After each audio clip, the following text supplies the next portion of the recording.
आदमी ने बेदर्दी से दुनिया के सबसे खूबसूरत सुनहरे बाल काट दिए और उन बालों की चमक पल भर में गायब हो गई। लंबे बालों वाली राजकुमारी अब छोटे बालों वाली बन गई और चुड़ैल ने भी अपनी हमेशा जवान रहने वाली जादुई ताकत खो दी जो उन बालों में थी। राजकुमारी जब पैदा हुई थी तो उसके सुनहरे बाल थे जो रात में चमकते थे। जब एक खुरदरे हाथ ने उन चमकते बालों को छुआ तो वो बूढ़ा हाथ अचानक जवान हो गया। उस चुड़ैल का झुर्रियों वाला चेहरा भी पल भर में जवा हो गया। उसने उन सुनहरे बालों का एक हिस्सा काटा लेकिन वो बाल अचानक भूरे हो गए और चुड़ैल की त्वचा फिर से बूढ़ी होने लगी। असल में जब बाल राजकुमारी से अलग होते हैं तो वे अपना जादू खो देते हैं। तभी राजा की नींद खुली और उसे आहट सुनाई दी। चुड़ैल के पास छोटी राजकुमारी को चुराने के अलावा और कोई रास्ता नहीं था। छोटी राजकुमारी के बालों में ये जादुई ताकत एक फूल की वजह से आई थी। बहुत समय पहले आसमान से सूरज की एक सुनहरी किरण गिरी जो एक जादुई सुनहरे फूल में बदल गई। रास्ते से गुजरने वाली एक चुड़ैल को वो फूल मिला। जब वो चुड़ैल गाना गाती तो उस फूल से रोशनी निकलती जिससे उसे हमेशा जवान रहने की ताकत मिल गई। ये वाकई एक अनमोल खजाना था। चुड़ैल ने इस फूल को दुनिया से छिपा दिया। इस जादुई फूल के सहारे वो सालों तक जिंदा रही। हजारों साल बाद एक राज्य की रानी बहुत बीमार पड़ गई और मरने की हालत में थी। राजा को उस सुनहरे फूल के बारे में पता चला और उसने अपने सैनिकों को उसे ढूंढने भेज दिया। सैनिकों ने चुड़ैल के उस कीमती फूल को जड़ से उखाड़ लिया। उन्होंने उस फूल का काढ़ा बनाया और रानी को पिला दिया। उस सुनहरे फूल ने न सिर्फ रानी की जान बचाई बल्कि एक प्यारी सी बच्ची भी पैदा हुई। रपुंजेल के बाल बहुत सुनहरे और चमकदार थे। वो राजा और रानी की आंखों का तारा थी। अपनी बेटी के जन्म की खुशी में राजा ने आसमान में ढेरों लालटेन जलाए और राजकुमारी को दुआएं दी। लेकिन सिर्फ उस चुड़ैल को ही उन सुनहरे बालों की असली ताकत का पता था। मैं बाहर क्यों नहीं जा सकती? बाहर की दुनिया बहुत खतरनाक है। वहाँ हर तरफ डरावने और मतलबी लोग भरे पड़े हैं। तुम यही सुरक्षित हो, समझी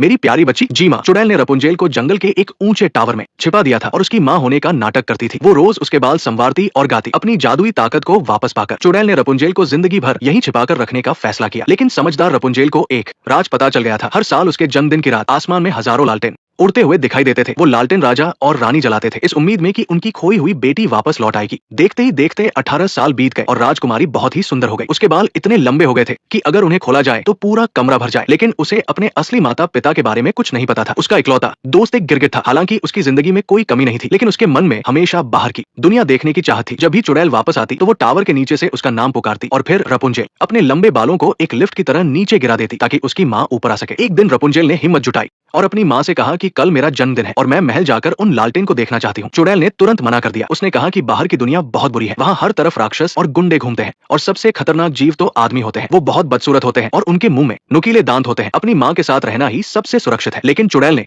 कभी सपने में भी नहीं सोचा था कि जल्द ही एक आदमी उनके दरवाजे पर आ जाएगा। वो एक वांटेड मुजरिम था जो महल से ताज चुराकर भाग रहा था और सैनिक उसके पीछे पड़े थे। भागते भागते किस्मत से उसे वो पेड़ों से छिपा हुआ टावर दिखा। सैनिकों से बचने के लिए वो बिना कुछ सोचे समझे उस पर चढ़ गया। जैसे ही उसने चैन की सांस ली, आखिर मुझे मिल ही गया। रपुंजेल ने फ्राइंग पैन से उसके बाल हटाकर देखे। क्या ये वही आदमी नहीं है? ये तो काफी अच्छा दिख रहा है और इसके तो माँ के बताए हुए डरावने दांत भी नहीं है। उसे अपनी माँ की बातों पर शक होने लगा। रपुंजेल उस आदमी को अलमारी में छिपाने लगी क्योंकि उसकी माँ थोड़ी देर में वापस आने वाली थी। वो अपनी माँ को ये सरप्राइज देना चाहती थी कि वो अब अपना ख्याल खुद रख सकती है। लेकिन उस आदमी को संभालना इतना आसान नहीं था। बहुत मशक्कत के बाद आखिरकार उसने उसे अलमारी में धकेल ही दिया। शीशे में खुद को देखकर रपुंजेल खुद पर बहुत गर्व महसूस कर रही थी। तभी उसकी नजर उस आदमी के बैग पर पड़ी जिसमें कोई चमकती हुई चीज थी। उसने उसे हाथ में पहन कर देखा लेकिन वो कंगन नहीं था। जब उसने उसे सिर पर रखा तो वो एकदम फिट आ गया जैसे उसी के लिए बना हो। उस चोर ने कभी नहीं सोचा था कि उसकी मेहनत से चुराई गई चीज उसके असली मालिक के पास पहुंच जाएगी। तभी माँ की आवाज सुनाई दी। रपुंजेल ने ताज को छिपाया और अपने लंबे बाल टावर से नीचे फेंक दिए। वो अपनी माँ को बताना चाहती थी कि उसने एक अजीब आदमी को पकड़ा है। लेकिन माँ को लगा कि रपुंजेल अभी भी बाहर जाना चाहती है और वो गुस्से से पागल हो गई। उसने न सिर्फ रपुंजेल को कुछ भी बोलने से रोक दिया बल्कि उसे टावर से बाहर जाने के लिए भी सख्त मना कर दिया। रपुंजेल अपनी माँ के इस रूप से बहुत डर गई। फिर उसने एक और रिक्वेस्ट की कि कल उसके जन्मदिन के लिए उसे गिफ्ट में नए रंगों का एक डिब्बा चाहिए। चुड़ैल को लगा कि वो जगह बहुत दूर है, आने जाने में कम से कम 3 दिन लगेंगे। लेकिन रपुंजेल की बहुत जिद करने पर चुड़ैल ने उसकी बात मान ली। अपनी माँ को वहाँ से भेजने के बाद रपुंजेल ने उस चोर को बाहर निकाला और उसे कुर्सी से बांध दिया। उसे होश में लाने के लिए गिरगिट को अपनी जादुई तरकीब इस्तेमाल करनी पड़ी। गिरगिट के परेशान करने पर आखिर वो चोर जाग ही गया। रपुंजेल ने हाथ में फ्राइंग पैन लेकर उससे खूब पूछताछ की। रपुंजेल को पता चला कि उसका नाम फ्लिन है और वो उसके लंबे बालों के लिए वहाँ नहीं आया था। गिरगिट ने भी उसकी आंखों में देखकर इस बात की पुष्टि कर दी। अब रपुंजेल को उसकी बात पर यकीन हो गया था। उसे अपना बैग लेने के लिए बेचैन देखकर रपुंजेल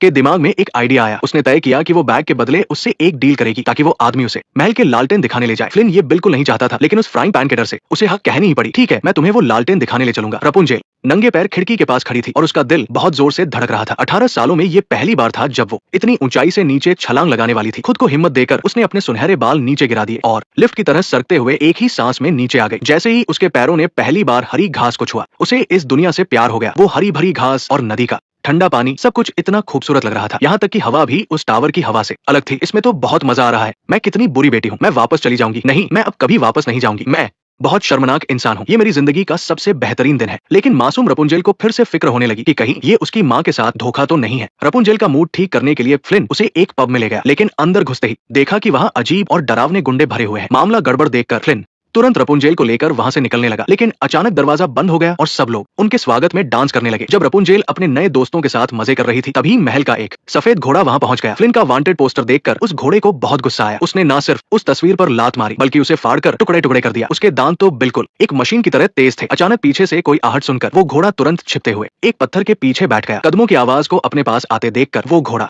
अचानक बाहर कूद पड़ा। उधर चुड़ैल ने उस शाही सफेद घोड़े को देखा और उसे कुछ गड़बड़ लगी। वो फौरन टावर की तरफ भागी। रपुंजेल, अपने बाल नीचे गिराओ। रपुंजेल, रपुंजेल मेरी बच्ची। जैसा कि उसे डर था, वो टावर पूरी तरह से खाली था। वहां कोने में सिर्फ एक राजकुमारी का ताज और फ्लिन का वो पोस्टर पड़ा था। चुड़ैल समझ गई कि जरूर इसी आदमी ने रपुंजेल को अगवा किया है। इधर जब रपुंजेल उन गुंडों के साथ मजे कर रही थी, तभी अचानक बहुत सारे शाही सैनिक वहां घुस आए। एक गंजे गुंडे ने गुप्त कमरे का दरवाजा खोला और उन्हें एक खुफिया रास्ते में छिपा दिया। उन्हें लगा कि वो उन सैनिकों से बच गए हैं, लेकिन उन्हें नहीं पता था कि उस सफेद घोड़े के सूंघने की ताकत बहुत तेज है। उसने बिना किसी मेहनत के उस खुफिया दरवाजे को ढूंढ निकाला। ये क्या कर रहा है? उन दोनों को एक बार फिर वहां से भागना पड़ा। सैनिक उनके ठीक पीछे पड़े थे। उन्हें अंदाजा नहीं था कि वो रास्ता एक बड़े से डैम पर खुलता है। रपुंजेल ने अपने बालों को फेंका और झूला झूलते हुए आराम से दूसरी तरफ पहुंच गई। लेकिन फ्लिन की किस्मत खराब थी। उसने अपने फ्राइंग पैन से उन सैनिकों को तो हरा दिया, लेकिन उस शाही घोड़े की ताकत को कम समझने की गलती कर दी। उस घोड़े ने उसे बुरी तरह पीटा। इस मुश्किल घड़ी में रपुंजेल ने जल्दी से अपने बाल नीचे फेंके। तब जाकर फ्लिन उस घोड़े से अपनी जान बचा पाया। वो घोड़ा अपनी हार बर्दाश्त नहीं कर पाया और गुस्से में आकर उसने उस डैम का पिलर ही तोड़ दिया और उनके पीछे भागने लगा। अब वो डैम पूरी तरह से टूट चुका था और नदी का खतरनाक पानी पल भर में पूरी घाटी में भर गया। बाढ़ का पानी बस उन तक पहुंचने ही वाला था कि वो दोनों जल्दी से एक गुफा में छिप गए, लेकिन गिरते हुए पत्थरों ने गुफा का दरवाजा बंद कर दिया। जल्द ही उस गुफा के अंदर नदी का पानी तेजी से भरने लगा। अंदर इतना अंधेरा था कि उन्हें बाहर निकलने का कोई रास्ता नहीं मिल रहा था। इस मुश्किल वक्त में रपुंजेल ने अपना दिमाग दौड़ाया, अगर मैं